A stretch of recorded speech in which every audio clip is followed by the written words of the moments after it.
It's discussion time.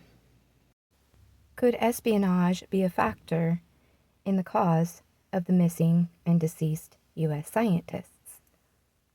I think it's important we need to understand the framework of espionage before we can even dive into this. Espionage goes back thousands of years. The only thing that's really changed about it is the scale of it, the structure, and the technology behind it. And this change was primarily during the Cold War, especially between the US and the Soviet Union. So what happened was espionage was actually turned into a permanent and institutionalized activity by modern intelligence agencies. So it's not something that was just used during wartime after the Cold War. Espionage became a framework within intelligence, and it's still the same today. There are actively run intelligence operations globally by the US and countries like Iran and China. There really aren't any rules to espionage. Okay, well, the reality is a little more nuanced than just no rules or widespread unchecked activity. So we're going to take it all the way back to the basics. So we'll take a look at the type of espionage in the U.S. before 9/11, because there was definitely intelligence activity, but they just weren't on the Cold War levels. After the Iranian Revolution, Iran's intelligence service eventually organized under the Ministry of Intelligence and Security, or MOIS. So the MOIS monitored dissidents abroad, including in the U.S. Their focus was mostly surveillance, monitoring opposition groups, and small-scale influence operations. When Iraq was under Saddam Hussein, they did conduct intelligence operations, but these were very limited in the U.S., and they focused on dissidents and sanction evasion networks. There was no, at least publicly known, evidence that Iran or Iraq had any deep or widespread espionage penetration inside the sensitive areas of the U.S. government before 9/11. It was very small-scale type espionage before 9/11. Iran espionage did increase in the U.S. after 9/11, but it was more specific. Iran continued their intelligence operations through MOIS and the Islamic Revolutionary Guard Corps, or IRGC. And the activities in the U.S. included surveillance of dissidents. They were also monitoring Jewish and Israeli-linked organizations. There was a couple influence operations attempted and a few disrupted plots. So these are alleged assassinations or kidnapping attempts that were tied to Iranian networks. And this is also something I feel is important to know when discussing what we see today. So the U.S. government had publicly charged individuals that were linked to this. So they were charged for acting as unregistered foreign agents. There was sanction evasion charges, and they were charged for procurement of restricted technology. So these cases involved small targeted networks. It was not any kind of mass infiltration. So there's no evidence of any kind of large-scale Iranian spy networks that were deeply embedded across U.S. society. These involved small networks. Iraq's intelligence apparatus was largely dismantled after the Iraq War. So it has not been considered a major espionage threat inside the U.S. since then. The current Iraqi intelligence activity is minimal compared to Iran, China, and Russia. So about the missing or dead scientists in the U.S. As we all know, the U.S. has had isolated cases of scientists dying under unusual circumstances. Our intelligence agencies do monitor and protect sensitive personnel, especially personnel in defense, nuclear research, or any kind of advanced technology. So when we look at espionage with foreign intelligence services, they're generally more focused on recruiting. So they'll be trying to recruit insiders. Cyber espionage is also a big one, and stealing research data remotely, rather than actually conducting assassinations or kidnappings inside the US, which would carry a huge risk to them. China has been very active in the recent years with their espionage, but the nature of activity has been pretty specific. We have publicly identified Chinese efforts in the theft of intellectual property. The U.S. has publicly identified Chinese efforts in academic and research infiltration and cyber espionage as well. There have been some individual criminal cases involving China and some espionage prosecutions involving China, but they do not seem like systemic operations. In the recent years, our current tensions have been with Iran, and the U.S. does continue to monitor Iranian intelligence activity closely. There have been recent federal cases involving alleged Iranian-linked plots, so that would be involving targeting descendants or officials. There have been sanctions evasion networks.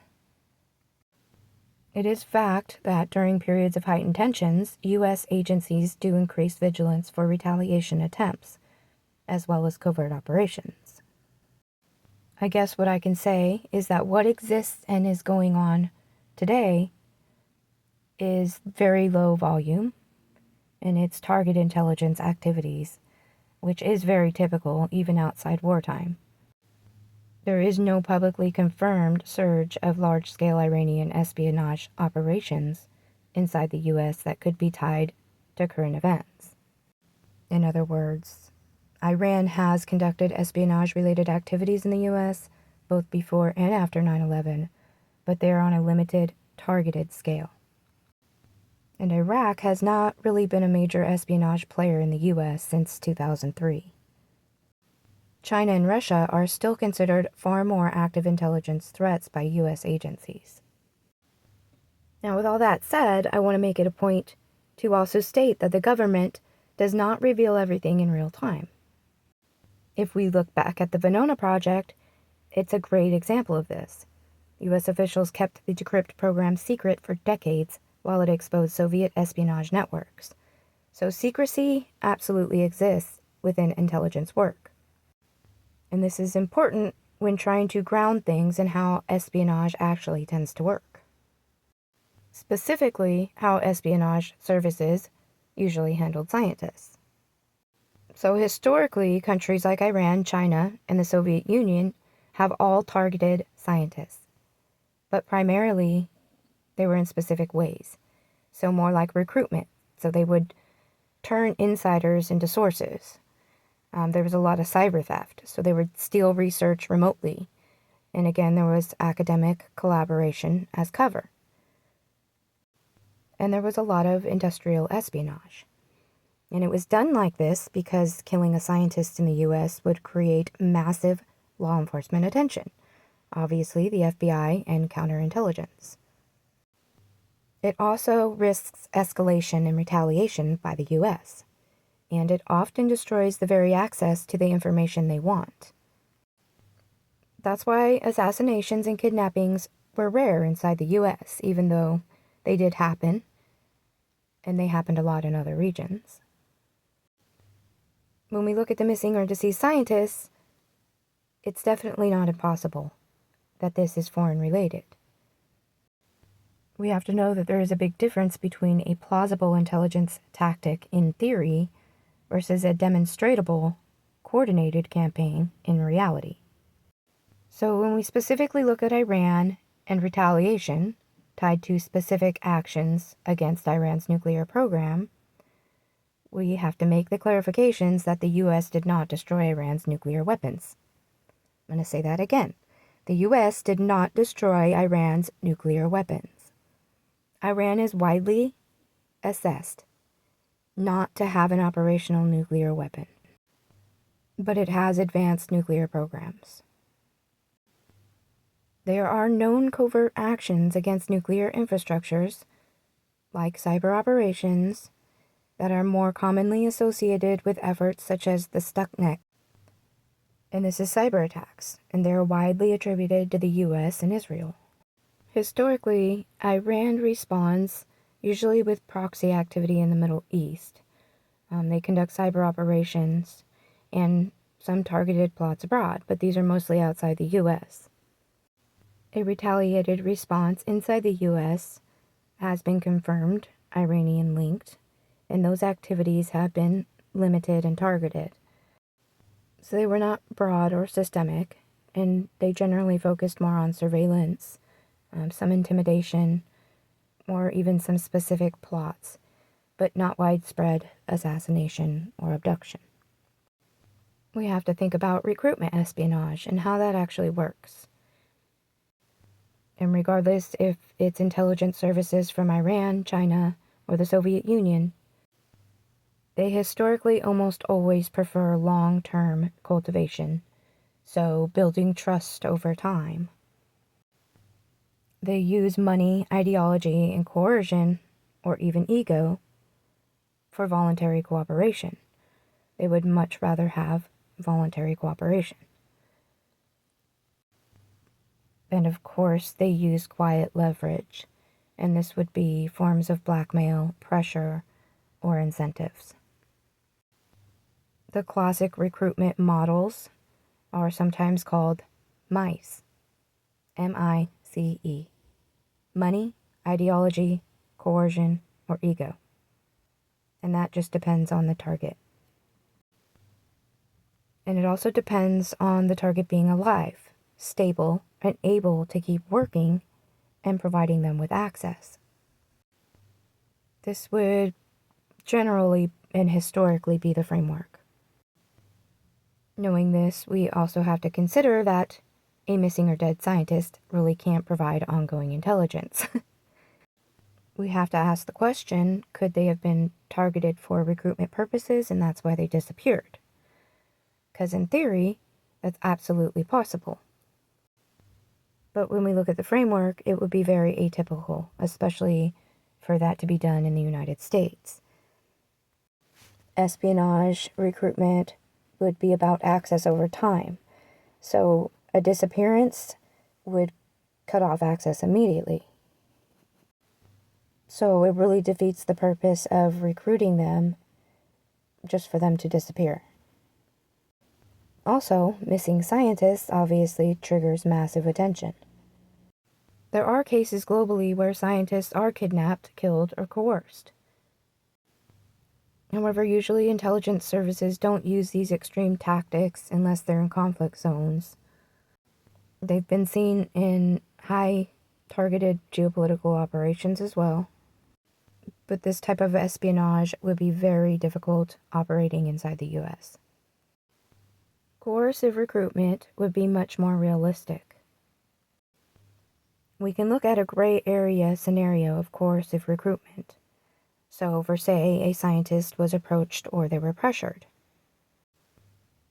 They might have refused, and they possibly could have become unstable after. So this type of recruitment, this coercive recruitment, would absolutely cause stress. It could cause legal trouble, and it could definitely cause a personal crisis. So if they were approached in a coercive recruitment type of way, and they refused, obviously, it could have led to deaths or disappearing willingly. The difficult thing here is that there is no confirmed pattern tying these U.S. scientists to death or disappearances that were foreign recruitment attempts. And when we look at coercive recruitment historically, the most documented espionage cases involve people who were successfully recruited and continued working. So really at this point, I guess all we can do is examine the hypothesis that foreign intelligence services, like the ones associated with nations such as Iran, China, and the Soviet Union, may be involved in the disappearance or death of these scientists in the United States. And ultimately, it would be for the purpose of covert recruitment, forced knowledge extraction, or retaliation for U.S. strategic actions. I want to make it a point to say, while espionage targeting scientists is well documented, there is no confirmed public evidence of a coordinated campaign involving disappearances or killings of U.S.-based scientists. There are certain elements of this theory that do remain plausible at a limited or isolated level, particularly when they are viewed through the lens of historical intelligence behavior and asymmetrical retaliation strategies. Scientific and technological espionage has always been a priority for foreign intelligence. And we know this because during the Cold War, the Soviet Union successfully infiltrated U.S. nuclear research programs. We know this because the Venona project later revealed extensive covert networks operating undetected for years in the U.S. And here in our modern era, we know that China has been publicly linked to intellectual property theft, academic infiltration, and cyber espionage. So these precedents confirm that foreign intelligence services actively target scientists as well as sensitive research ecosystems. So I think it's probable to look at the recruitment-based disappearance theory. And the premise of that would be that a scientist with access to classified or sensitive information is targeted for recruitment. And if they're unwilling to cooperate, they may be coerced, abducted, or eliminated to prevent disclosure or as a failed recruitment outcome. We have supporting logic for this theory. Scientists possess high value and often compartmentalized knowledge. Recruitment failures could theoretically lead to an escalation, and intelligence services have historically used coercion under certain conditions. This would not be a standard recruitment model, but it would be plausible in isolated, high-stakes scenarios. The premise of a retaliation-based targeting theory would be that foreign adversaries target a U.S.-based scientist, and that would be in response to a perceived aggression. So maybe cyber operations, sanctions, or covert actions against strategic programs. This premise has supporting logic behind it. Retaliation could be asymmetric and covert. Targeting scientists could be seen as a symbolic or strategic response. We've seen this in the context of the Stuxnet cyber attacks. And this was widely attributed again to the US and Israel efforts against Iran's nuclear infrastructure. I do think this is more plausible than a recruitment-based theory. From an intelligence community perspective, we do know the U.S. intelligence agencies, like the FBI counterintelligence, they do prioritize protecting critical research sectors. They do monitor foreign recruitment attempts, and they are constantly disrupting espionage networks early on. So it's highly likely that there would be partial exposure, like some type of arrests or indictments, some kind of intelligence leaks, or at least patterns that would emerge across multiple investigations, if any of these theories were correct. And to date, there has been no patterns that have been publicly substantiated. The theory that missing or deceased U.S. scientists are victims of foreign espionage operations that are tied to recruitment or retaliation is definitely theoretically plausible, especially in isolated cases like we're seeing. But it's still not supported by current publicly available evidence as a systemic pattern. Covert recruitment, cyber operations, and non-lethal low visibility methods are usually how foreign intelligence services actively target the scientific communities. The use of disappearance or death as a primary tool within U.S. borders would actually represent a significant deviation from the established operational norms that are publicly known. So this would carry a risk and a limited strategy benefit.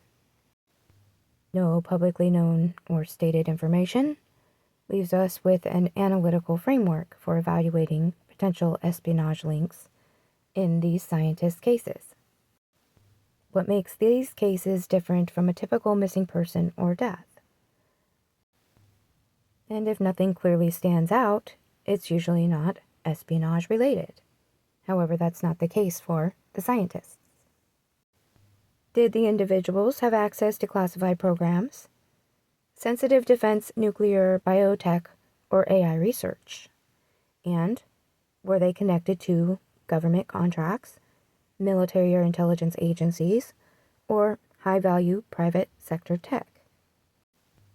These are important questions, which we all know the answer to. And they're important because the higher access that you have is a higher theoretical espionage value. Did any of the individuals experience any paranoia or fear?